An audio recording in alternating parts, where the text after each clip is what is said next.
Good morning, and thank you very much for attending this session, and thank you for the organizing committee for inviting me.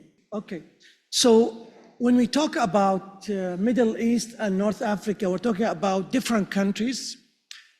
Some of them are high-income countries, or middle-income, or low-income countries. They are not the same, but what they have in common, they are in the same area in the heart of the world, in the middle between Africa, Asia, and Europe. And in this area, we have around 190,000 people living with HIV. I'm gonna start my presentation with 7 small stories. And the aim of those stories is to open our eyes regarding the stigma and the discrimination we have in this region. So the first story is a 29 years old male, HIV positive, on treatment, undetectable HIV virus, and he wants to get married. And he met this girl, he told her about his disease, and she agreed to marry him.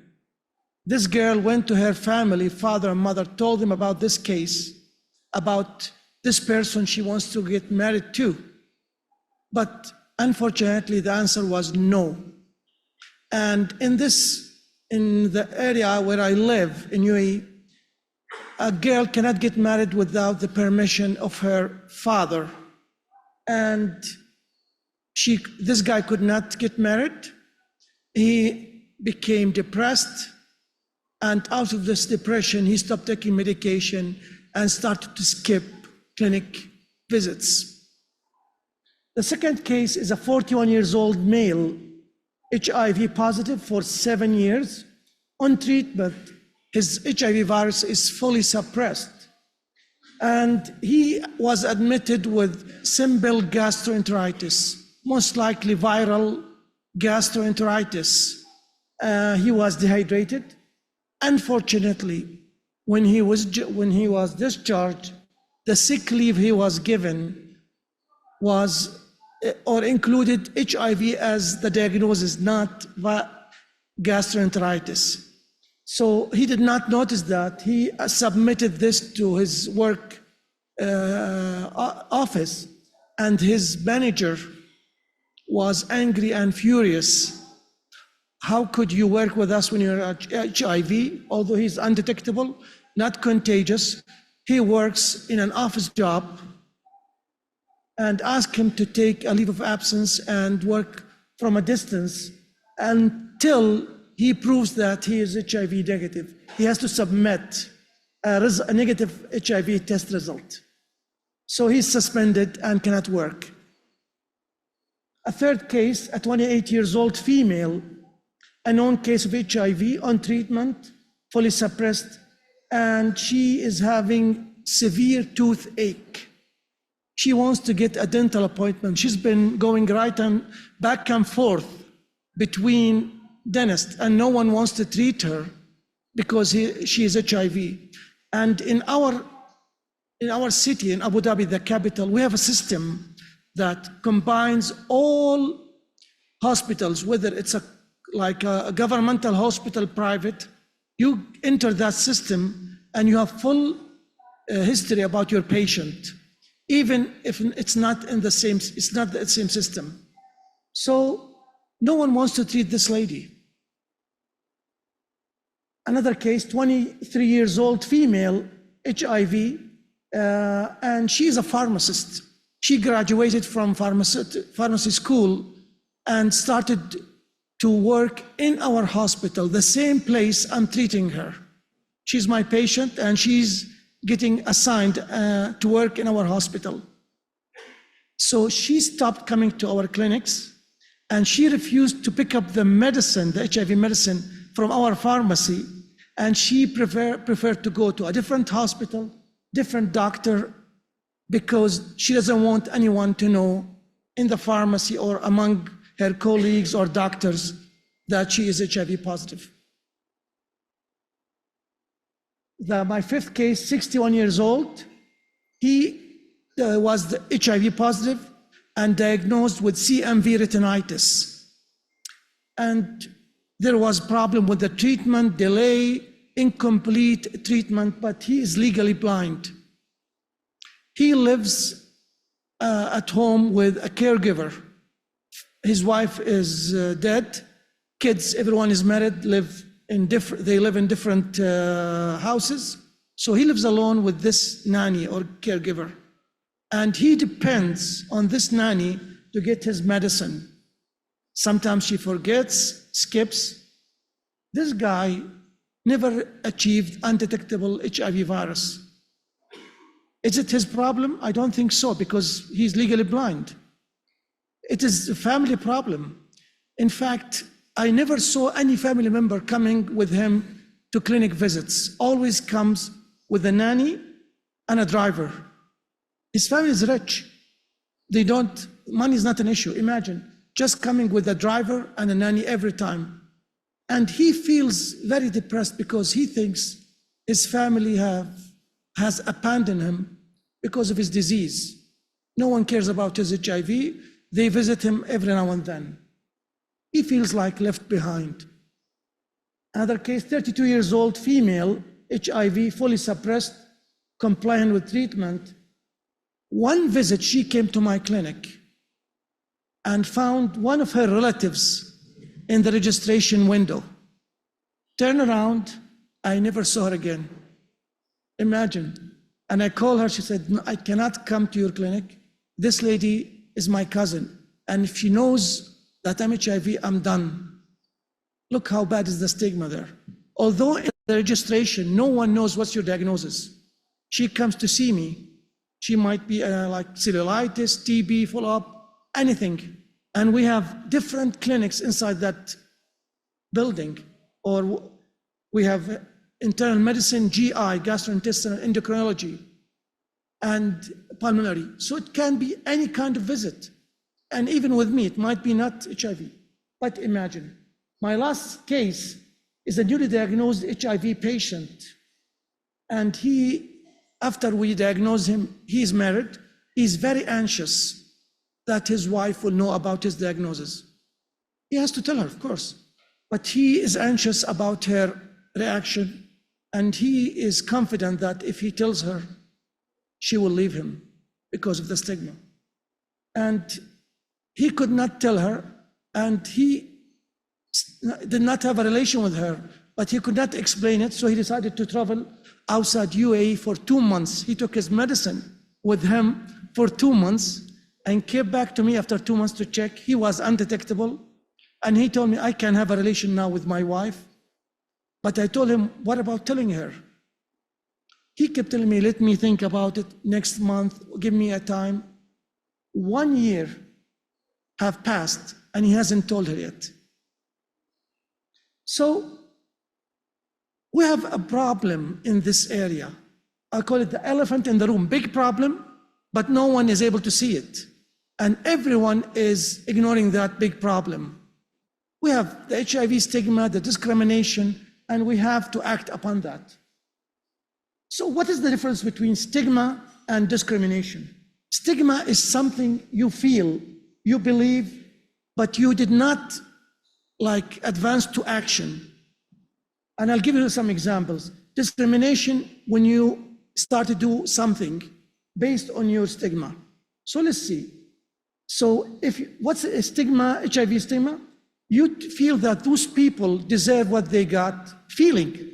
You think that they should be disqualified from any social acceptance. They don't belong to us. Examples. I believe that only certain group of people will get HIV, whether it's men sleeping with men, drug abusers, prostitute, or feeling that people with HIV deserve what they got. This is a feeling, I believe. What about discrimination? Now you move to the action. So, for example, a healthcare professional doesn't want to treat HIV patient. This is a discrimination action. Refusing a contact with an HIV patient. Action. For example, socially isolating those patients. They don't belong to this group, so no, don't stay with us, you're HIV. we're not going to invite you to this party, you're not going with us to this place. This is action. Or not hiring HIV patients, and we're having a big problem. Office jobs, imagine office job, and they are not allowed to work in some circumstances because of HIV. We're not talking about a surgeon, a dentist, someone deals with blood, an office job. So stigma can be also internal. We call it self-stigma among the patients themselves, HIV. And what we call this, the vicious circle. It keeps rotating, and you can start from any place. You don't know your rights, so you are ignorant, and you keep quiet, silent. You're afraid, you don't tell anyone, and you've been stigmatized against. And later on, goes to the action, there is discrimination against you. And it keeps going as long as you're silent, afraid, and you don't know your rights, and what should you do? What about the results of this internal stigma? If I am with stigma, I'm afraid, I feel ignored, I feel like disqualified from this group. Number one, if I suspect that I'm having HIV, I will not go and get tested. Why I should open the door for this problem? Keep it quiet, I'm not gonna get tested. Even if you get tested, some of them will stop coming to the clinic. They will stop following. They will not be able to do routine testing, or compliant with treatment. And the end results, they will keep having active virus, and they will keep infecting others because of their self-stigma. In our region, in the MENA region, Middle East and North Africa, we are leading when it comes to percentage of new cases, 61 plus increase or percent increase in the new cases compared to the other world. As our previous speakers mentioned, globally there is 38% decrease in new cases compared to the previous years. In our region, the opposite. We have increasing number of new cases. And besides the increasing case, there is a little bit of good news. People are dying less out of AIDS, but we still have a big problem. Every year we have new cases, and I think stigma has a big factor here, because number one, patients do not want to get tested. And if they get tested, there's a problem with being compliant with treatment. And this is in the MENA region, Middle East and North Africa. As you see, the 95 targets, we are way away from it. Only 67% with HIV know their status, got tested and they know their status. 50% on treatment, if they're positive. Only 45% have undetectable, suppressed virus. And by the way, this differs from one country to another. Where I live in United Arab Emirates in Abu Dhabi, we reached 95. Oh, absolutely. But in poor income countries or low income countries, we have this problem. Again, we are improving when it comes to people living with HIV and treatment. But what about the yellow one? People who are getting tested and we know they are positive. No improvement. We have to work on that matter. What about the systemic discrimination? Governmental, and I'm sorry to use this, governmental discrimination or legal discrimination. This is the world map, correct? And this is the MENA region. And in certain countries in this region, if you are HIV positive, you can't stay in the country, you will be deported.